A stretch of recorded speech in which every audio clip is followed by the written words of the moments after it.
अब भाई लोग ये वीडियो देखिए, खेसारी लाल अपने बारे में ऐसे क्यों बोल रहे हैं। इतना जना कहले कि केसरिया छाका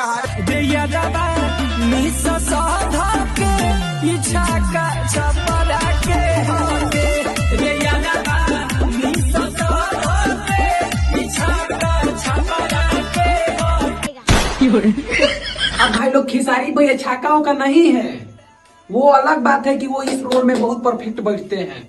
बात तो सही है। इसका मतलब ये बात नहीं हुआ कि आप लोग कुछ भी बोल देंगे। हाँ, लेकिन इंडस्ट्री में वो इसी के लिए प्रसिद्ध है, मानते हैं हम भी बात ये।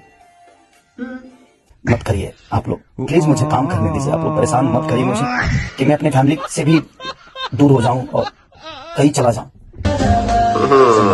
बेटा जी जा हमारे भाई को रोका तरह से बोले खाती ना, ध्यान रखना पवन सिंह नाम है मेरा। जा दिन सोना का नहीं तो फिर दिक्कत हो जाएगी।